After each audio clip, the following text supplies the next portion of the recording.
We'll find out. Yeah. See.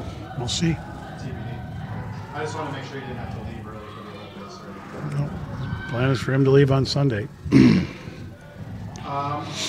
Scott, you and I talked about before in seasons, trust the process, and you got to go through these tough moments.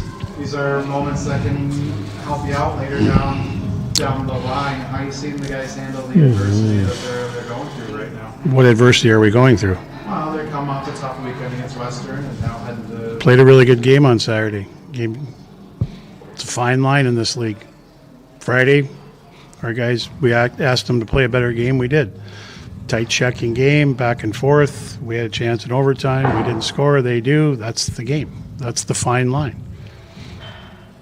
If we played more like we did Saturday as the game went on, I thought we got better and better and better, and that's all you can do, right? Playing good hockey teams. That was two really good hockey teams going at it toe-to-toe. There wasn't a lot of room in the first period. Shots were 8-8, whatever it was. The game went back and forth. I thought we got better as the game went on and just didn't capitalize in overtime. So, going to go through that. We'll find out. I don't know. Played a good hockey game. If you were asking me this after Friday, I would probably be a little more disappointed because I didn't think we played well enough, even though we gave ourselves a chance at the end, but wasn't good enough.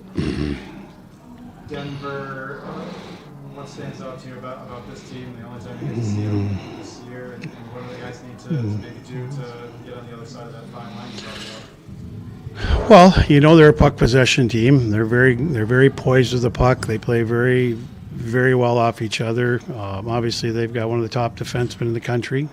We can argue that. We've got, Ty. They've got Polkamp, but he's really good. He's a guy that can dominate and control a game.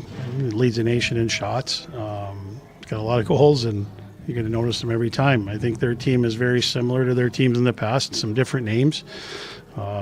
Their freshmen are really good. They have a freshman line, and they put them together with Caswell and Zazowski and trying to remember the other guy's name, Epperson, right? They're pretty talented. Obviously, Salmonen, Harris. Harris had a really good hockey player too. Their makeup of their team is very similar than they have in the past. But again against this team, you have to play real simple, direct game. You have to take care of pucks. You got to win the special teams game. Face-offs, we need to be better, but got to play. We got to play, and again, the Denver team that's there is not any different. They're going through their things too, right? They're trying to find it. They got a younger team too, but they're still a very talented team and dangerous team, and we've got to play our best to beat them. No matter, I don't care if it's Denver or Western or North Dakota or whoever we're playing, or Miami, we still got to play our best hockey to win. And Friday we didn't give ourselves a great chance. Saturday we gave ourselves a better chance. So we need to have more games where we're playing closer to that or better than that, probably better than that. But and this team is going to put you under pressure, and you got to. That's where taking care of the puck is really critical. It's critical every game, but you're not always going to make a lot of clean plays. Their stick details are good. They close. They just take good angles and pressure, and again, they create a lot of turnovers. It's kind of like when Max and Zam and those guys get going, right? They pressure. They create a lot of turnovers and extended zone play, and we're gonna go through a little bit of that. Their D are very active in everything they do. So again, it's not a different Denver team. You can talk about all the stuff. It's not an easy team to defend when they have the puck, but we're gonna do our best. Shoot just talked about trusting the process. I talked to David Crowley yesterday about the process. Did you feel Saturday was a good step for you in the process of building this team and getting ready for what lies ahead? I hope so. I hope so. Again, time will tell as we move forward, right? We had a fairly stern discussion in the morning on Saturday. And to me, again, it shouldn't take a lot of those if you have a team that understands. I do think we have a team that understands, so hopefully we don't have more of those. But sometimes it's a good reminder, right? Sometimes guys think they're playing hard, and you got to play harder. You know, sometimes the intensity, they think there's intensity, but the intensity has to be higher. You know, again, those are all things that players can control, and hopefully our guys, you know, learn a little bit. And again, it's easy to go, oh, if you win, you learned. If you lost it, I don't know. Time will tell, right? You know, if we can have a good weekend here playing good hockey, again, doesn't guarantee you're going to win, but we've got to get back to playing better hockey for 3 periods. And again, you're going to always have stretches, but you can't. I just didn't feel like we had.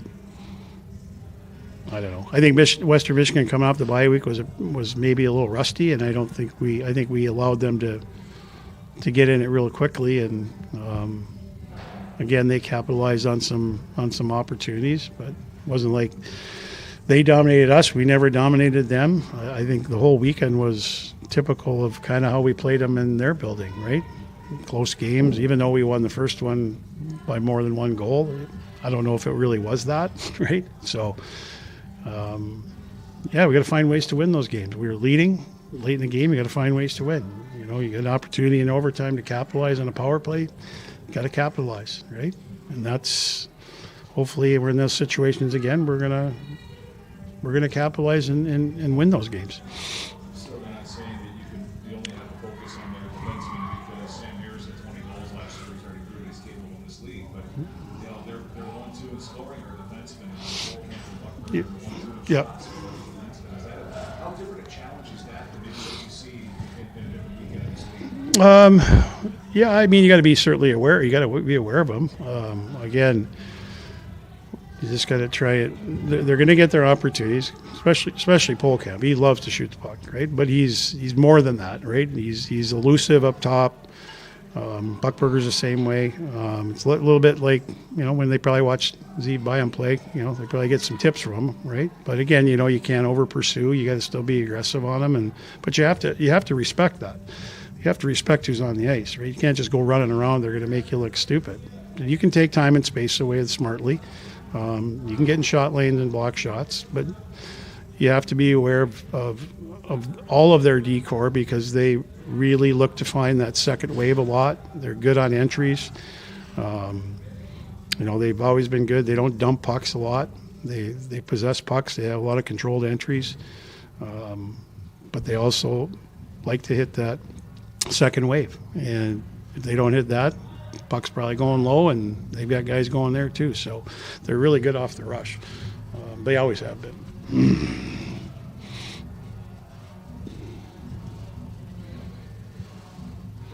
Okay.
Aaron, what stands out to you about Denver over the years, very specifically the defensemen?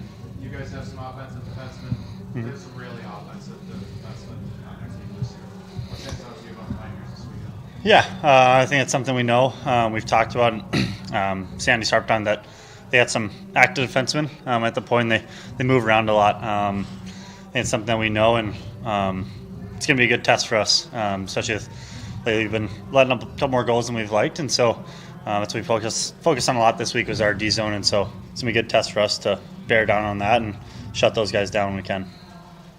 This is a really competitive group in that locker room. I think more competitive than in a lot of years here at UMD. I joke with Bruce that I worry sometimes you got guys in that locker room that treat a 2-game losing streak, which you couldn't even consider a losing streak.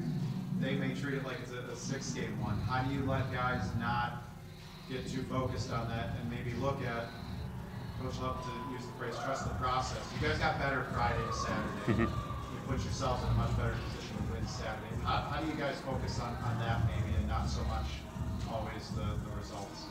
Yeah, I think the best way to focus on is use it. Use it as motivation. Use it as a little bit of will for the next games coming up. And it's been mentioned before, but we've had the rule don't lose 2 in a row, and it's the first time it happened this year. So yeah, it's kind of stinging for all of us right now, but I think that's going to just drive us a lot more to get that first one on Friday and go from there. But that's all we're focused on is the Friday night game.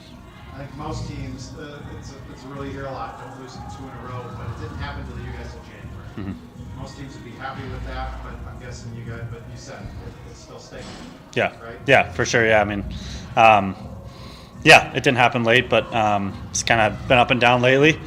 So that's what we're trying to get back to, consistency of just consistency in our game and repeatability as well. We got to repeat what we do from one night to the next. That starts with a win on Friday and repeat on Saturday.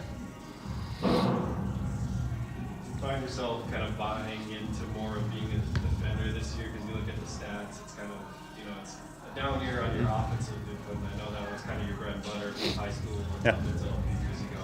Do you find that, that defensive mindset being more this year for you? Yeah, I think it's something I've focused on to look myself in the mirror and say, what can I do to help the team? And I think that goes around for a lot of guys too as well. Anyone's going to be willing to do that this year. Like you said, it's a competitive group, and we're all chasing the same goal here. If that means I don't have to score or whatever it is, if I get to shut down other teams' top best, that's what I'll do for the guys, and I'm happy to do it. You and Joey, how would you describe the two of you as a team there, out there? I mean, personally, it's been fun. I don't know. It's always fun to line up with one of your best friends from high school, so it's a lot of blast. It's nice having him over there for me, just being the physicality guy. I get to do a little more free play, but I don't know. I think it's a good tandem we have going right now with a little shutdown, little offense, both ways of it. Bonds, tell me about him and his ability to kind of just blend in really with that. He plays that 7th defenseman role. He puts up a lot of ice time in part because he's, I always call him a PK specialist out there. What does he do that allows him to kind of blend in on whatever defensive pairing that he lands on? Yeah, I think Bods might be one of the best guys you could have on your locker room and in our decor as well. He has put up with it for 4 years now, but he is the best guy to do it with. He shows up every day to work his hardest and gives everything he has. Tests every game. He's ready for anything, though. He's a PK specialist, and he shows it every day in practice. And like, you didn't want to shoot by him because it's probably gonna get blocked. And he doesn't practice, and so I think the coaches know that, and they're comfortable playing him anywhere. He'll play left side, right side. He does it. In practice, he's playing with Toller normally, so he plays left and right side. But he is just like the ultimate defenseman of wherever you need him, he'll play it and he'll do it. And we love him for that, and I know the coaches do as well. The PK specialist part is his willingness to, he's got a big body. Yeah. So it's tough to shoot around, but that willingness to just take shots wherever, is that what makes him so strong there? What else is it maybe that makes him good on PKs? Yeah, I mean, like I said, he's another one of those guys that is willing to do anything to get this team a win, and he knows that, and so that's his role. And it probably hurts a lot more for him physically than some of us, but he's willing to do it. But also, just like, I mean, his reps, like he takes every rep seriously. He practice in games, and so he understands these reads of when to shift and when to go and when to pressure. And we have a high pressure kill, and he understands that. He takes it to heart.